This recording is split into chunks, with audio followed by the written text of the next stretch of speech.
waggaa 16 booddee deebiseen argadhe.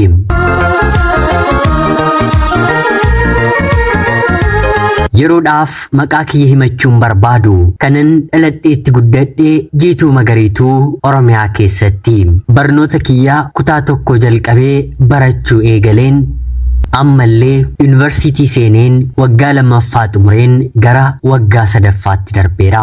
Jireenyi natti ulfaannaan bitaa fi mirgatti garan garagaluu wallaallaan wanta haati kiyya anarratti raawwatte deebiseen tokkicha dhala koo ilma dhiiraa otoon baradhuun godha irratti raawwadheen oole. Tarii haati keessiin maal si gootee naan jechuu ni dandeessu. Haatii fi abbaan koo wal fuudhanii waliin jiraachaa otoo jiranii bakka kanan deema bakka sanan deema otoon jedhiin ana ilmooshee mana baadiyyaa balbalatti nagattee haati kiyyaa na dhiistee deemte. Abbaan kiyyaa warra isaatti na kennuuf ofii warra hin qabu. Mataa isaatiin iyyuu mana namaatti guddate. Marreegaa haadha koo barbaadee erga dhabee booda waggaa 3f na guddisee waggaa 3 booddee obboloonni namoonni isa beekan mataa keefuu qofaadhaa kan deeme nagaadhaan bakka yaada isaa haa deemu. Ilmoo kee waliin kanaa ol rakkachuurra atis gaa'ela dhaabbadhuuti gaa'ela lammataa waliin jiraadhu jechuun dubartiima yeroo sanatti ollaasaa jiraatu tokko haadha manaa godhanii fi kennanii. Abbaan koo haadha kiyyaan baay'ee jaallata.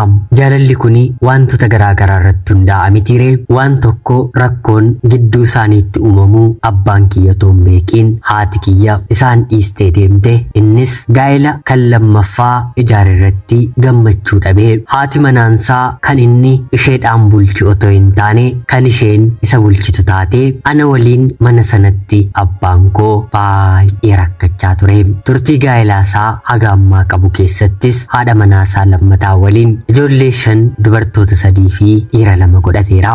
Haati manaansaa yookiin immoo haati buddeenaa koo kuni garuu otuu gara abbaa kiyyaa hin dhufiin dura ijoollee 3 dhiira 2 fi durba 1 waliigalaan ijoollee 8 horatteetti.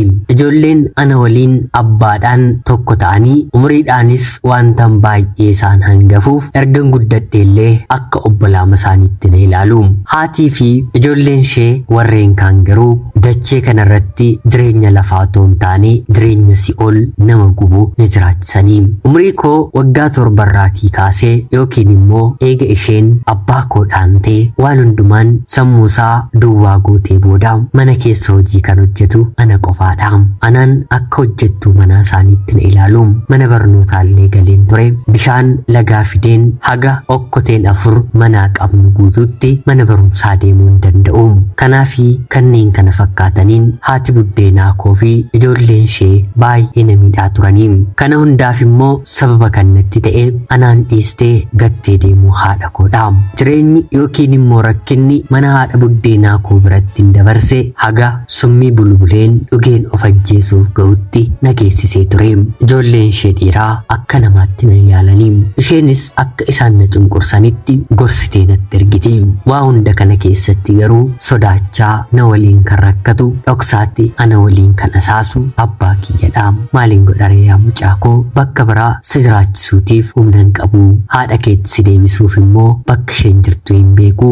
Warri nanitti jaalladheen yookiin immoo dhala koo naaf guddisu jedheen itti si kennu hin jiru. Danda'iitii anuma waliin nu waliin jiraadhu naan jedhaam. Anis halkaniif guyyaa walitti bu'aa maatii kana waliin jireenya ittiin fufeem. Haa ta'uutii garuu jireenya naaf salphaan tureem. Kanumaan ofii danda'een otoo hin taane rabbi na gargaaree barnootaan kutaa 8tii gara kutaa 9tti darbeem. Akka bara kana yeroon bara jireenya koo keessatti natti ulfaateeru hin jiru.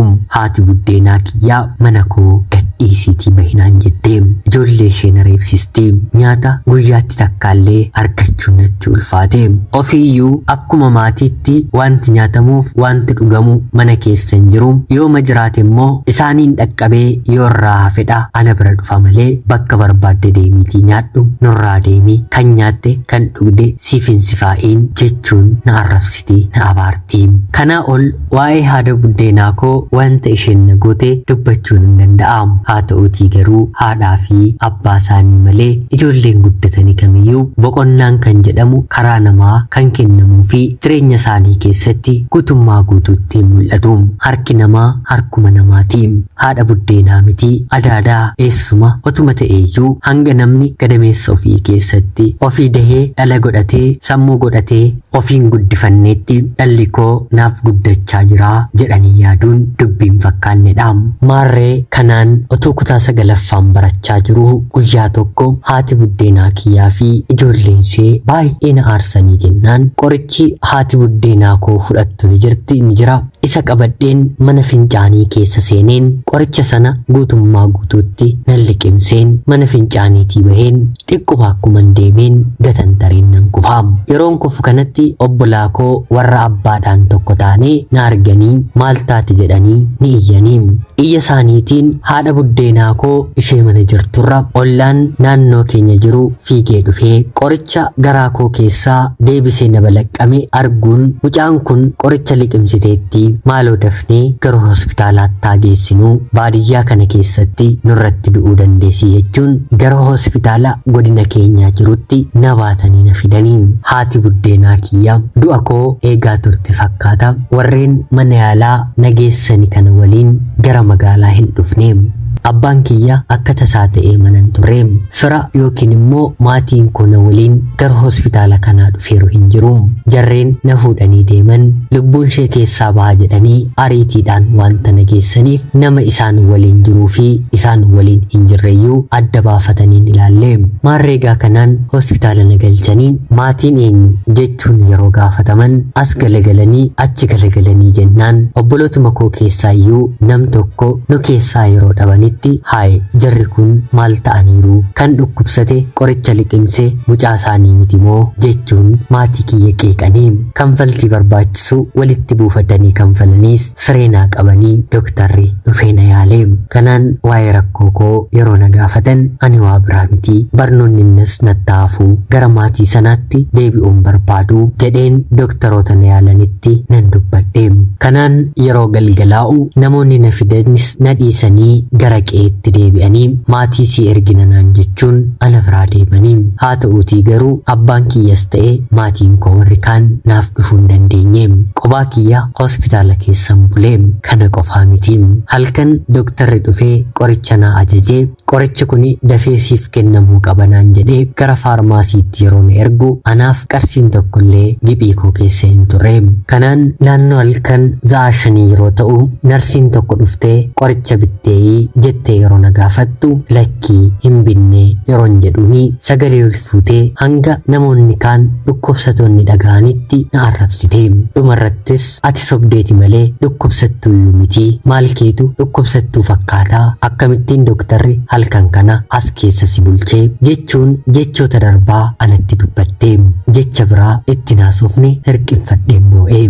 Bulees akkanuma sa'aatii ishee eeggattee halkan dhuftee qoricha bittee jettee na gaafatte. Anis lakkii hin binne maallaqa hin qabu yeroon jedhuuni narsiin kun natti siqxee maal hojjettaa eessa jiraattaa maatiin kee eessadhaa maaloo dhiifama naaf godhi wantan darbeen kaleessa sitti dubbadhee fi dhukkubsattoonni baay'ee na aarsaniiru jettee gadi jettee na gaafatte. Anis waa'ee koo tokko lamaan isheetti hime. Isheenis dubartii qofaadhaan jiraattu homaa rakkoon qabu gara biyyaatti galuun barbaaddu yoo ta'e hanga hojii argattutti as na bira taa'uu dandeessaa hojiiwwan xixiqqoo siif argamuu danda'u jettee abdii naaf kennite. Garaan kiyya miicamee akka fedha rabbiitti fayyeen yeroo fitin deebi'u hospitaala keessaa guyyaa 5 ciiseen gara mana isheetti na fudhattee galtee magaalaadhaatii hojii tokko tokko naaf gaafachiisu eegalte.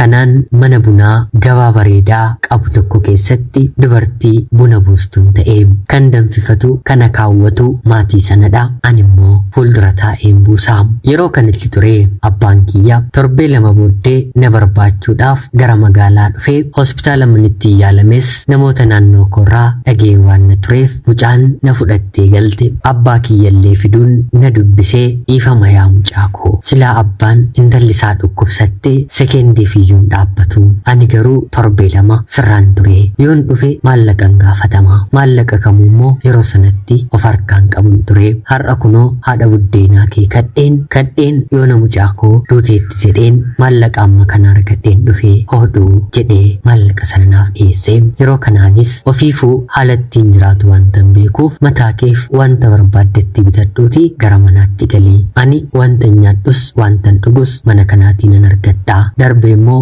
mindaas nan qabaa yoo rabbi na gargaare siitiin iyyuu nan gargaara bakki hojii koo mana kanadha yeroo kamitti iyyuu dhuftee na dubbisuu dandeessaa jedheen abbaa kootti dhaammadhe. Innis natti gammadee gara biyyaatti deebi'e. Anis mana kana keessa hojjechuu ittiin fufee naannoo baatii 3 ergan hojjedhee booda eenyummaasaa kan hin beekne namni guddaa tokko hojii kanarra kan caalu hojii bareedaa siif hin kennaa eeyyamamtu yoo ta'e magaalaa Finfinnee si geesseen achitti hojjettaa ati bifa qabdaa hojii kana oliitu siif malaa jechuun na gaafate. Anis hojii sanaaf maallaqa gamtu naaf kanfalamaa yeroon jedhuuni hanga kanaatu siif kanfalama naan jedhee kanamman argachaa jirurra maallaqa dachaa 10 naaf dhiyeesse. Maallaqa dachaa 10 argatanii calli jedhure hojjechuun koo erganollee hojjedheen abbaa koollee gargaaruu kan hin danda'u maallaqa gaariidhaan hojjechuun qaba jedheen tole jedheen nama kana waliin gara magaalaa Finfinneetti na fudhate. Yeroon nama kana waliin deemu bilbilas of harkaan qabu namni nani beeku Finfinneedhaas ta'e magaalaan hojjechaa jirurraatii wabii bogodheen bakka rakkadhettillee naaf ta'a jedheen abdeeffadheen bahee hin jiru. Jaamaamti kiyya nama hin beekne kana waliin bakka inni na geessu nan deeme. Yeroo kanatti namni kun abbaa qabeenyaadha fakkaata. Mana guddaa gamoo abbaa G+2 ta'e tokko keessatti ati har'aa kaasee as keessa jiraattaa. Wanta si barbaachisu anatu siif guutaa. Hojiin kee manuma kana keessa jiraachuudha. Mana kana akka ati eegduuf naan jedhee. Anis bitaa otoo natti galuu tole jedheen guyyaa 2 guyyaa 3 yeroon bulu hodhu dhugaatii biiraa dhugee jedhinaaf kenne. Yeroo kanaanis lakkii ani dhugaatii biiraa hin dhugu dhugees hin beeku dhuguus hin barbaadu jedheen deebiseefi. Yeroo kanatti inni keessummoonni dhufan akka ati dhugdu barbaadu abbaa mana kanaa qe'ee kanaati jedheenaaf deebise. Yeroo kanatti inni eenyuyyuu dhufe dhuguu fi dhiisuu koo waliin wanti wal qabsiisu hin jiru jedheen deebiseefi. Yeroo kanatti inni kunillee dirqama keedhaa kana gochuu baannaan jireenyi mana kanaa sitti ulfaataa jedheenaaf deebise. Anis itti fufuun gaheen kee mana kana eeguudha naan jette miti dhugaatii dhuguu yoomnatti himtee yeroon jedhuuni kana qofaa miti isaaf immoo suuta itti siif dabalaan deemaa mana hamma kana ga'u keessatti dhiirri dubartii tokko maaliif ka'a sitti fakkaataa jedheenaaf deebise. Haalonni bitaanatti galanii akka inni dubartummaa kootti fayyadamuuf qophaa'eeru yeroo suma naaf galee. Keessumoota namoonni inni jedhe suni galgala sana otoon dhufeen bulanii haa ta'uutii garuu halkan naannoo toora 5 balbala hundumaa erga cufee booda fedhii keedhaan na waliin ciistamoo dirqiidhaan akkan barbaade si godheen akka na waliin ciistu si godhaa jedhee ifatti na gaafate. Anis lakkii si waliin ciisuun barbaadu fedhiin isaa ta'u dirqiidhaanii jedheen deebiseefi. Yeroo kana inni maallaqni mana kana keessa ittiin jiraattu lafaa dhufe miti kan ani dhama'een dafqa koo buusee fedhadhaa. Guyyaa tokko buddeenan harkaa haa nyaatteeyyuu wanta inni barbaade otoon godhiin bahuu hin dandeessu jechuun dirqiidhaan guyyaa sana na gudeedee kabaja kiyyas balleessee irra deddeebiin otoo na dhukkubuu na waliin ciisee. Yoon iyyee manni sun sagalee namaa miti dhuka'aan guddaayyuu mana sana keessatti dhukahee gadi bahuu hin danda'u. Halkan kan na jalqabe haga guyyaa haga sa'aatii 6tti erga narra ture booda naannoo toora 8tti re'oonni isaan lamni dhufanii anatti darbanii akka garaa isaanii nattaasa'anii galgala namichimti kuni natti deebi'ee nattaasa'ee. Bulee guyyaa namoonni gara biraa dhufanii akka garaa isaanii nattaasa'aa turanii ni nyaatu, ni dhugu, ni qaamu, ni xuuxu, ni aarsu waan isaan mana sana keessatti hin goone hin jiru. Anaan alatti dubartoota garaa garaallee fidanii dhufu. Haa ta'uutii garuu ani bakka hin deemus waan hin qabneef manuma sana keessan taa'aa. Jireenya kanaan guyyaa 42 jechuun baatii tokkoof guyyaa 12 dabarsee. Turtii kana booddee namichi mana kanatti na fide bakka hin dhufetti magaalaan irraa dhufetti na deebisee. Anis deebi'uu kootti gammadus haa ta'uutii garuu eenyummaan koo, maalummaan koo, kabajni koo dubartiidhaaf ulfinadha, qabeenyadha kan jedhamu narraa mulqameeti. Haati hojiidhaaf mana bunaa biratti hin qacarames turtii amma kanaa biraa deemeen yeroon deebi'u nama akka kootti dhaabbiidhaan hojjetuu fi wanta hin arganneef tole jettee ofitti nadeeffatte. Isheettis ta'e namoota biraatti eessa turtee jedhanii yeroo na gaafatan fira biran ture jedhee isaaniif deebisuu yaalus haa ta'uutii garuu nama akkana na godhe kana waan beekaniif abalutu mana isaatti si fudhatee sittaasaa ture mitii. Jaarsi kun ijoollee otoo qabu haadha manaa magaalaa hedduu keessaa otoo qabu ijoollee durbaa maallaqaan goyyomsee kan inni akkas gochuu jalqabe sirratti qofaa miti. Eessa akka deemte numiyyuu ni beeknaa. Asii doorsisnee jennaan siitiin fidee dhufee jettee naaf deebiste. Anis wantan ta'etti waan isaan beekanitti ajaa'ibsiifameen mataa koo gadi qabadheen mana sana hojjechuutti fufeem. Yeroo kana keessatti barnoota koollee addaan kutee waantan jiruuf erga karaa nama kanaa hojii kanan eegalee maallaqa gaarii naaf argamsiisa jedheen hojii hoteelaa shallummaa sagaagalummaa kan jedhamu hojjechuuf sammuu kootti yaaduun eegalee kana gidduutti ture. Mooraa yuunivarsiitii keessatti barnootaan waggaa arfaffaa kan baratu dargaggeessa tokko waliin kan waliin bareem. Dargaggeessi kun mana bunaan ani hojjedhu yeroo hundaa dhufee itti fayyadamaam. Na waliinis haasa'aam. Anis waa'ee koo otoon qusatiin waan hundumaan itti himeem. Innis baay'ee itti naaf gaddeem. Mucaa baadiyyaadha. Biyya baay'ee fagoota irraatii dhufeeraam. Waggaa arfaffaa barnoota isaaf piraktisiidhaaf warshaa tokko keessatti qacaramee piraktisiisaa hojjechaa jiraam. Yeroo kanatti inni lakkii gara hojii kanaatti seenuun qabdu. Ati dubartii baay'ee bareedduu bakka gaarii ga'uu dandeessudha. Hangan baradhee xumurutti naaf obsiitii sanaan booddee kaayyoo keef karoora keef hin jiraadhaa bakka ati yaadde sin geessisaa jedhee waadaa naaf galeem. Guyyaa hedduu waliin hin haasofneem. Haa ta'utii garuu abdii kana yeroo inni naaf kennu jecha dhiiraa amanuun rakkoo waan na ta'eef lakkii ani kanaan booddee jireenya gaarii nan godhadha jedheen abdiin qabu. Maatiin kiyyas nan fedhanii abbaa koo qofatu darbee dhufee na dubbisaa jedheen deebiseefi yeroo kanatti dargaggeessi kun manallee kireeffatee hiriyoota isaa waliin jiraachaa jiraatii kottu ammaa kaasiitii yoo feete na waliin jiraadhu bara dhufu rakkadha malee bara kana mootummaan baatii lamaan maallaqa hanga kanaa nuuf kennaa warreen warshaa bira hojjedhus shayii fi gatii kiisinaan jedhanii maallaqa xiqqoo naaf kennu akka obboleettii kootti na waliin jiraachuu dandeessanaan jedheen. Yeroo kanatti ani dhugaayyoon seenee filannoo siin qabu tole jedheen. Inni akka obboleettii kootti naan jedhus ani garuu miira jaalalaan ofitti sabuteen mana saagaleen jiraachuu jalqabeem. Yeroo sanarraatii kaasee hojii bunaas nan dhaabeem. Akka tasaa ta'ee amantaan keenyillee garaagara tureem. Waa'ee amantaa ofii yaaduuf haalli jireenyumtiyyuu namaaf mijachuu qaba mitire homaa rakkoon qabu jedheen gara amantaa isaatti jijjiirradheen mana amantaa isaa waliin deemuun jalqabeem. Kanaan jireenya eegaleen jiraachuu bakka hin jalqabetti abbaan kiyya amantaa kiyya jijjiireen nama kana waliin jiraachuu jalqabuu kootti gaaffiisatti ta'ee anaanis na jibbeem.